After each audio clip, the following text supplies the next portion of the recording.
Hello students, welcome to Biology World. I am Priyanka Shoran. In the previous video we have discussed about genetic code. Genetic code किसने discover किया, term किसने दी, ठीक है, nature कैसा है genetic code का, characters क्या है, और कैरेक्टर्स भी क्या है स्पेशली बोर्ड में पूछ लिए जाते हैं। और इवन क्या है कि नीट में भी इससे क्वेश्चन आता है कि पहले कोई भी एक स्टेटमेंट लिख देंगे रिगार्डिंग नॉन एम्बिगुअस क्या होता है, ओवरलैपिंग का मतलब क्या होता है, डीजेनरेसी का मतलब क्या होता है, ठीक है। उससे जो पहले था दैट वाज ट्रांसक्रिप्शन।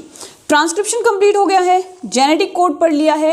अब जो नेक्स्ट प्रोसेस है वो क्या है, ट्रांसलेशन, और we can call it protein synthesis. तो तीन मेन प्रोसेसेस हैं, रेप्लिकेशन, ट्रांसक्रिप्शन एंड ट्रांसलेशन। तो जो रेप्लिकेशन और ट्रांसक्रिप्शन है कहाँ होते हैं, यूकेरियोट्स में, न्यूक्लियस में, और वहीं जो ट्रांसलेशन है वो कहाँ होगा, साइटोप्लाज्म में। याद रखना ये, ठीक है।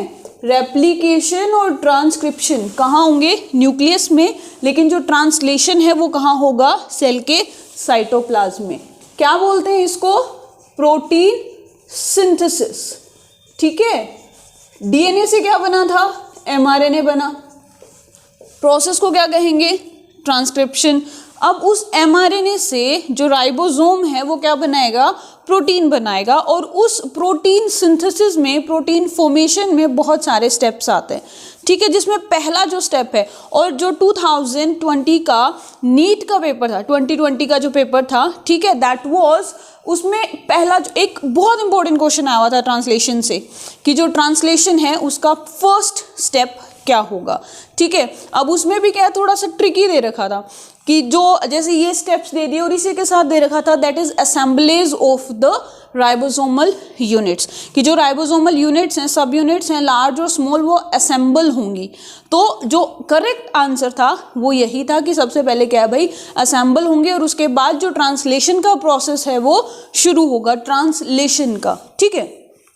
तो यहाँ पे पहले क्या होगा, सबसे पहला जो स्टेप है that is the activation of amino acids, ठीक है। सबसे पहले जो अमीनो एसिड्स हैं वो एक्टिव होंगे। कैसे एक्टिव होंगे, एनर्जी के साथ कंबाइन करेंगे इन the presence of an enzyme amino acyl tRNA synthesis. देखो बच्चों, जब बोर्ड का एग्जाम होता है और उसमें ट्रांसलेशन से रिलेटेड क्वेश्चन आता है तो बहुत सारे बच्चों को ये डाउट रहता है कि हम इसको कैसे लिखें, आता है लेकिन लिखना नहीं आता, बहुत लेंथी हो जाता है। तो जैसे ये इक्वेशंस हैं, केमिकल इक्वेशंस के फॉर्म में आप हर स्टेप को एक्सप्लेन कर सकते हो। इन्हीं चीज़ों को चाहे तुम पैराग्राफ फॉर्म में लिख दो, इलेबोरेट कर दो, और इसी को क्या है, अगर शॉर्ट बनाना है, एक्यूरेट लिखना है, तो इसको केमिकल रिएक्शन के फॉर्म में लिखो, सो दैट फटाफट आपका चेक हो जाए और ज़्यादा लिखने की मेहनत भी ना करनी पड़े। तो फर्स्ट ऑफ ऑल जो अमीनो एसिड्स हैं they will bind with the ATP in the presence of enzyme amino acyl tRNA synthetase and they will form amino acyl, ठीक है। ये एएमपी क्या है, एडिनोसाइन मोनोफॉस्फेट एंजाइम कॉम्प्लेक्स, ठीक है। जो अमीनो एसिड्स हैं they will bind with the ATP in the presence of enzyme amino acyl tRNA synthetase and they will form amino acyl AMP enzyme complex, और इसके साथ 2 phosphate release हो जाएंगे, इसके साथ 2 फॉस्फेट रिलीज हो जाएंगे। अच्छा, इससे एक और क्वेश्चन बनता है कि क्या हर एक अमीनो एसिड के लिए सिर्फ एक ही एंजाइम होता है, तो हर अमीनो एसिड के लिए क्या है, अलग अलग एंजाइम होता है, ठीक है। ये जो अमीनो एसाइल टीआरएनए सिंथेटेज है ये हर अमीनो एसिड के लिए अपना अलग होगा। नेक्स्ट जो स्टेप है, पहला क्या हो गया, activation of amino acid, second is the charging of tRNA, या फिर इसको हम लिखते हैं loading of tRNA, loading of tRNA, ठीक है। इसमें क्या होगा, जो ये एंजाइम कॉम्प्लेक्स बना था amino acyl AMP enzyme complex, now it will bind with the tRNA and it will form amino acyl tRNA complex, ठीक है। क्या बनाएगा, अमीनो असाइल टीआरएनए कॉम्प्लेक्स, जिसमें क्या होगा कि जो एएमपी है एएमपी रिलीज हो जाएगा और जो एंजाइम है वो भी क्या हो जाएगा, रिलीज हो जाएगा। तो ये 2 स्टेप हो गए। Now the main step that is translation start होगा, और ट्रांसलेशन में भी क्या है, 3 स्टेप हैं, इनिशिएशन, इलोंगेशन और टर्मिनेशन, ठीक है। पहले शुरू होगा, फिर वो इलोंगेट होगा और लास्ट में क्या जाके खत्म हो जाएगा। तो ट्रांसलेशन का जो पहला स्टेप है दैट इज इनिशिएशन, और सबसे फर्स्ट भाई कोई भी प्रोसेस शुरू होता है तो उसके लिए मटेरियल रिक्वायर्ड होता है, ठीक है, कि क्या क्या मटेरियल चाहिए।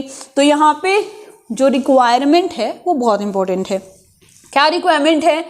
स्मॉल सब यूनिट ऑफ राइबोसोम, ठीक है, then large sub unit of ribosome, so that is 30S and the 50S sub units, then GTP energy चाहिए in the form of GTP guanosine triphosphate, ठीक है, वेरी वेरी इंपॉर्टेंट। राइबोसोम के assemblies के लिए जो ion चाहिए that is the magnesium ion, बहुत important है ये, ठीक है। देन चार्ज टीआरएनए चाहिए जो अमीनो एसिड्स को लेके आएगा, जो हमने यहाँ पे चार्जिंग करवा दी है टीआरएनए की, वो चाहिए।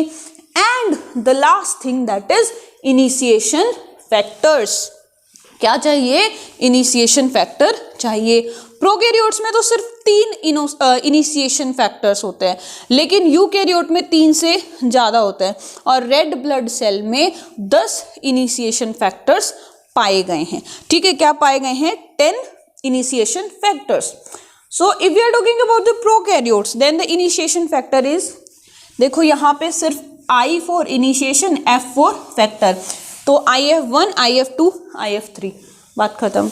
यूकैरियोट्स की बात करेंगे, 10 है तो हम सोचेंगे यहाँ पे भी IF1, 2 ऐसे हो जाएगा, लेकिन यहाँ ऐसे नहीं होता। यहाँ सबसे पहले तो हमें E लिखना पड़ता है यूकैरियोट के लिए, फिर 1 हो गया, 2 हो गया, 3 हो गया, यहाँ तक तो ठीक है। अब आगे क्या है? 4A, 4B, 4C, 4D, 4E and 4F, ठीक है। 4 में A2, F and then 5 that is eukaryotic initiation factor 5 and eukaryotic initiation factor number 6, ठीक है। तो टोटल कितने हो गए? याद रखना, यूकैरियोट्स में 10 और प्रोकैरियोट्स में 3, ठीक है। नाउ नेक्स्ट, अब देखो भाई जो स्मॉल सब यूनिट है, ठीक है, जो 30S जो सब यूनिट है, अब उसको क्या कर, पहले ना mRNA लोड होगा उसके ऊपर, फिर आके जो लार्ज सब यूनिट है वो बाइंड करेगी। पहले mRNA लोड होगा, उसके बाद क्या है, लार्ज सब यूनिट उसके ऊपर अटैच होगी, मतलब ये होगी स्मॉल सब यूनिट, ठीक है, फिर ये होगी लार्ज सब यूनिट। अब यहाँ पे सबसे पहले mRNA लोड होगा। अब ये mRNA कैसे रिकॉग्नाइज करेगा इस स्मॉल सब यूनिट को, कैसे रिकॉग्नाइज करेगा, चलो देखते हैं। प्रोकैरियोट्स के अंदर जो mRNA है इस स्मॉल सब यूनिट को रिकॉग्नाइज करेगा एक पर्टिकुलर सीक्वेंस से, and that sequence is known as Shine Dalgarno sequence, Shine Dalgarno sequence, ठीक है, SD सीक्वेंस, जो कहाँ पाई जाती है? 30S सब यूनिट ऑफ दिस राइबोसोम। लेकिन ये यूकैरियोट्स में नहीं होती, सिर्फ प्रोकैरियोट्स में होती है। किस में होती है? सिर्फ प्रोकैरियोट्स में। कैसी होती है? 8 नाइट्रोजनस बेस लॉन्ग, ठीक है, कैसी होती है? 8 नाइट्रोजनस बेस, जैसे ये हो गया 1 2 3 4 5 6, ठीक है, 1 2 3 4 5 6 7 और ये हो गई 8। तो ये क्या है? This is the Shine Dalgarno sequence. इधर क्या है? इधर है इनिशिएशन फैक्टर, यहाँ पे है ये सारा स्मॉल सब यूनिट में, यहाँ पे क्या है? इनिशिएशन फैक्टर, यहाँ से इनिशिएशन शुरू होना है।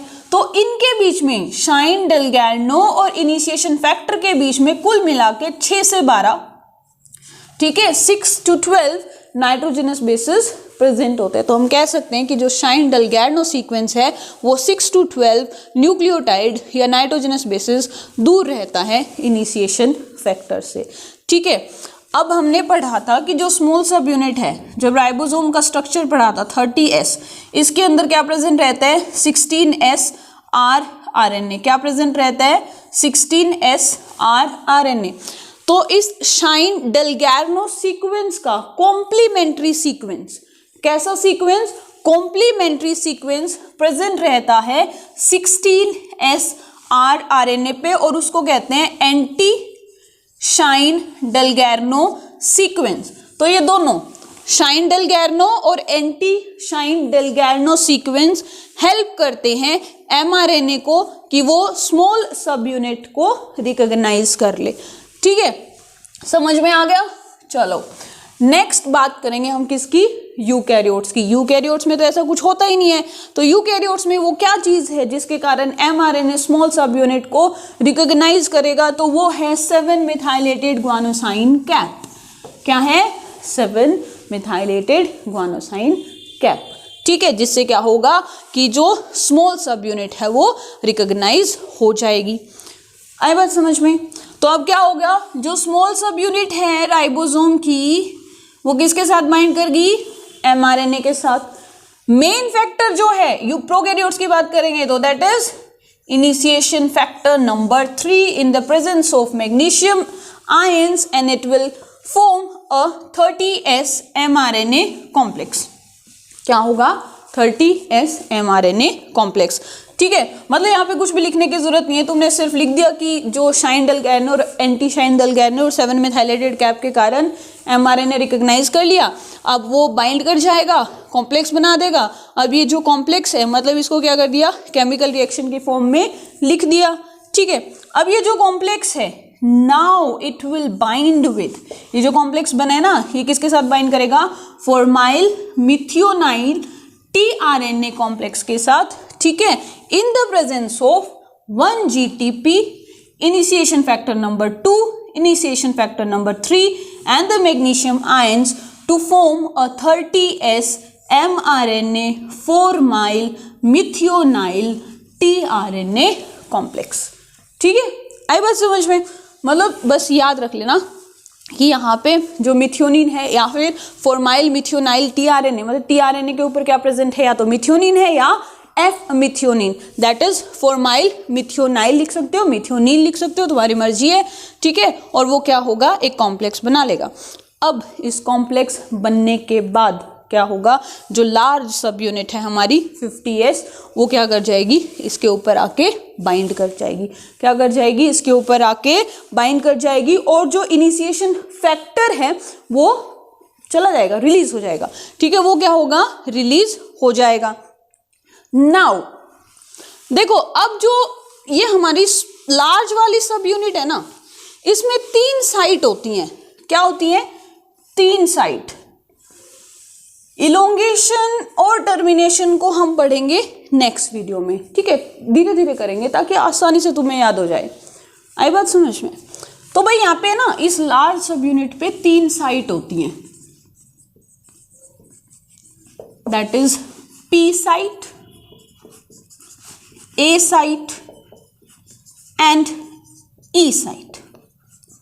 पेप्टाइडल साइट, ठीक है, अमीनो असाइल साइट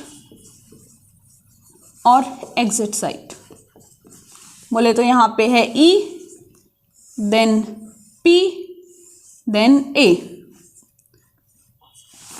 जब इनिशिएशन होती है उस टाइम पे याद रखना, मतलब एक बार मैं तुम्हें वैसे ही बता रही हूँ, ये याद रखना कि जो A साइट है ना वो खाली रहती है। ये क्वेश्चन आ जाता है, इनिशिएशन के टाइम पे A साइट खाली रहती है। तो सबसे पहले जो tRNA है, जो क्या लेके आया था? मिथियोनिन लेके आया था, जो शुरू करेगा वो यहाँ आके P साइट पे बाइंड कर जाएगा, P साइट पे आके ज्वाइन कर जाएगा। ठीक है, नाउ ये क्या है? पहला चार्ज tRNA आ गया, जो कहाँ पे आएगा? सबसे पहले आएगा P साइट पे।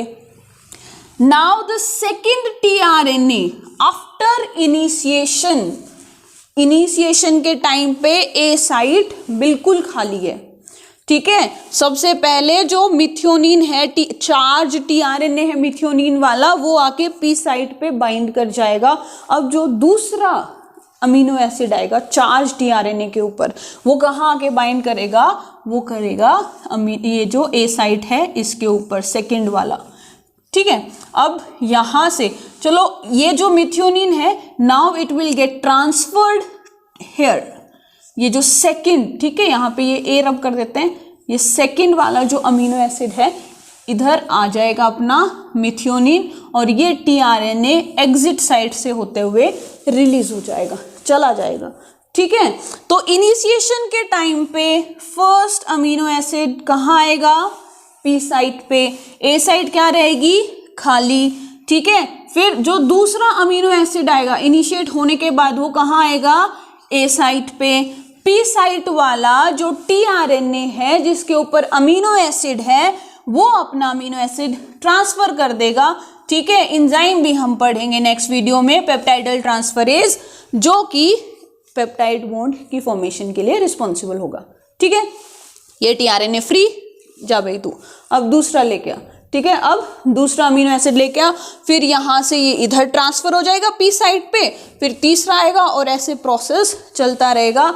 तो वो क्या होगा, एलोंगेशन, जिसको अच्छे से डायग्राम के साथ हम डिस्कस करेंगे नेक्स्ट वीडियो में। So that's it for today. If you like my video then please share and subscribe my channel. Thank you.